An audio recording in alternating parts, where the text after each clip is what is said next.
Shotgun here. O'Connell over the middle. Touchdown. Another one for Purdue.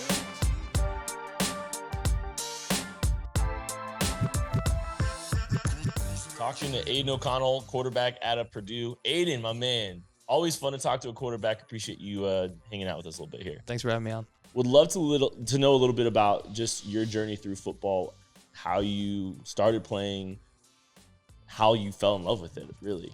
Yeah, I grew up one of 6 kids, had a couple older brothers, a couple younger brothers, and so we grew up playing sports, football, obviously, one of them. I remember I would just get dropped off by my mom or dad at our Little League practice field over the weekend and stay there for 8 hours and just hang out and just be around football. So from a young age, I've always loved it.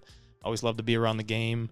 Went to Stevenson High School up in Lincolnshire, Illinois. Kind of a bigger high school, graduated with about 1,000 kids, and didn't get to start till my senior year there, so was kind of under-recruited coming out of high school. Had no scholarship offers, so I decided to walk on at Purdue. It was my only big walk-on opportunity, and then spent 6 years there. So I'm up and down. Started like 8 of 9 on the depth chart my freshman summer, and just worked from there. And then got to play the last few years. So it's been a winding road. It's been a lot of fun. I've had a lot of support from family, coaches, teammates, friends, all the same.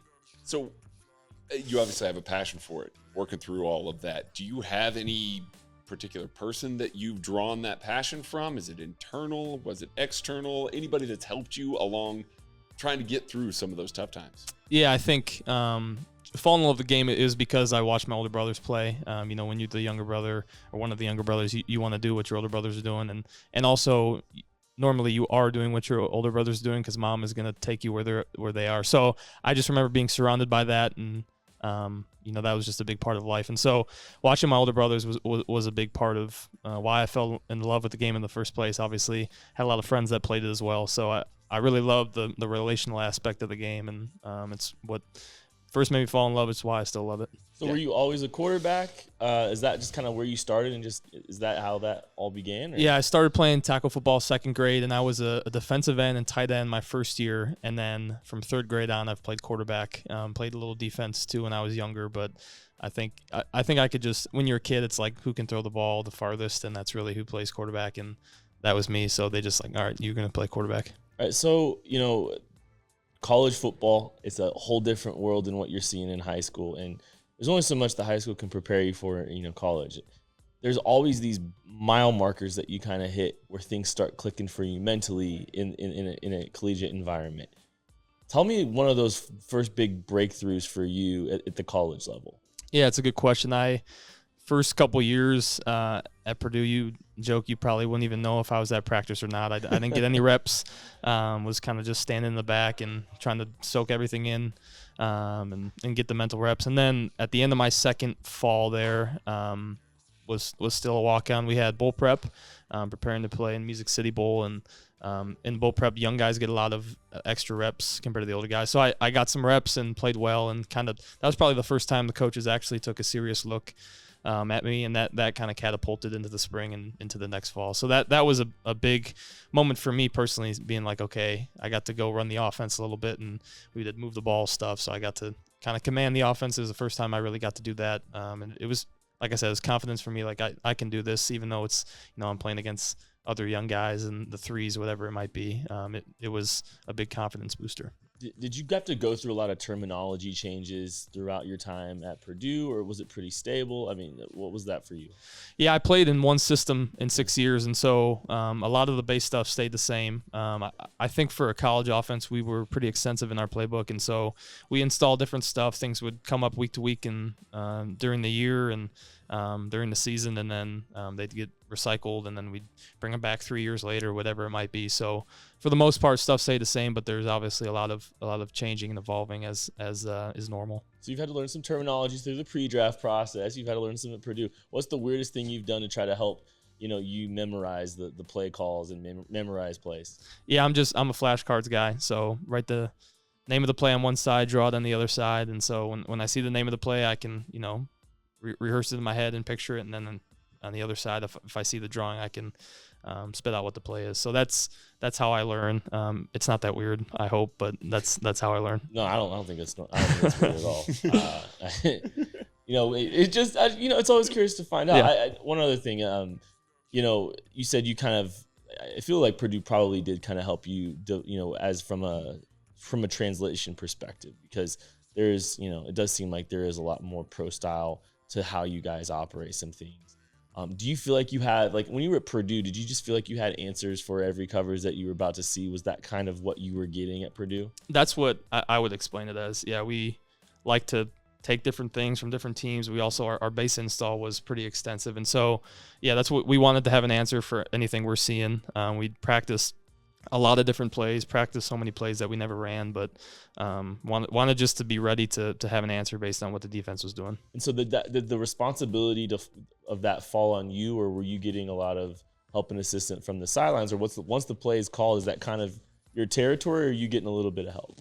Yeah, so it's obviously you run whatever play is called, and so we signaled, and so I see the signal and try to go execute a lot of times. If it's a new play just installed that week, we kind of have to go over it, and we'll work on it during the week, and I may have to signal to one of the receivers or whatever it might be. But for the most part, we try to clean up stuff, and we run a lot of plays during the week, even day before the game and 2 days before the game, running a lot of plays, walk through pace, just trying to get ready and trying to get a lot more mental reps.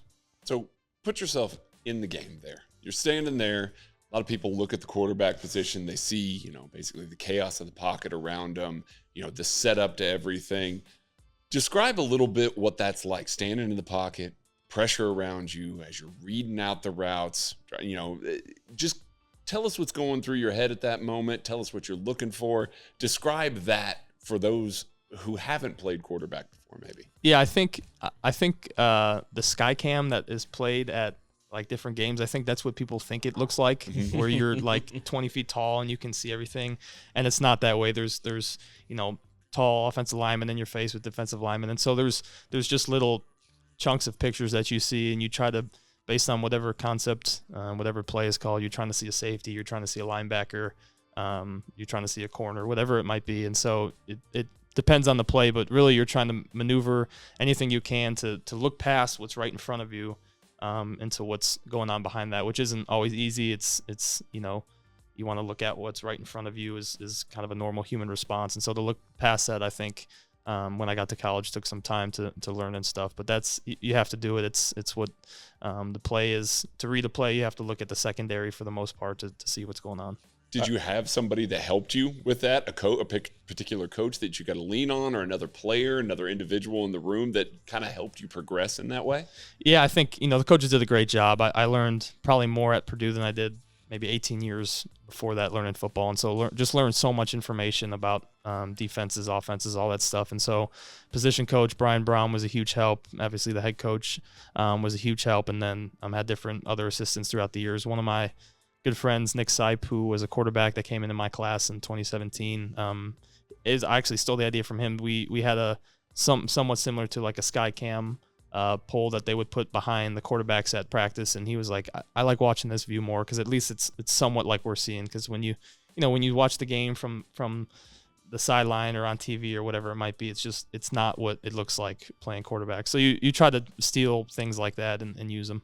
All right, let's walk through your favorite play call. Just tell me what your favorite play is, and then when you're breaking the huddle, what are you looking for? What are the keys you're trying to look at? And let's just go through the entire process. Just kind of go through your checklist too, for that play, but also just any play, I guess, too. But favorite play call as we're talking about that. Yeah, it's a good question. I like to throw it deep. We have a play. I won't say the play, but it's basically a corner post from our Z, and then the over from our X, and we normally max protect, play action, and try to get quarters, cover 4, and have a safety bite down on the over route and throw the corner post over the top. So it's, like I said, we run a lot of different stuff. We do that a lot, and we were either running a similar play like that this week. And so, it's play by play that there's differences of who you're reading, but that's one of my favorites. So who do you model your game after? Who do you watch?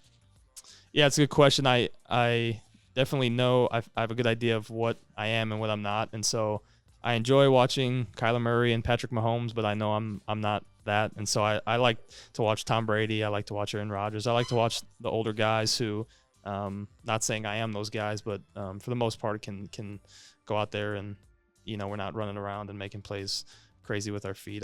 I'm more of a pocket passer. So try to watch guys who I can model my game after.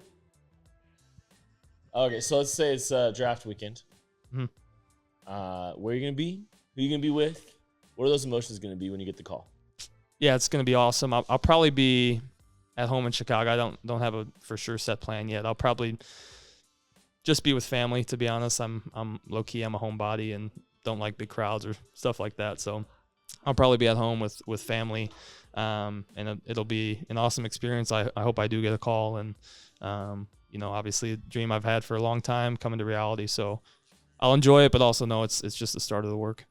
Best of luck, Aidan. Appreciate you. That's Aidan O'Connell, Purdue quarterback.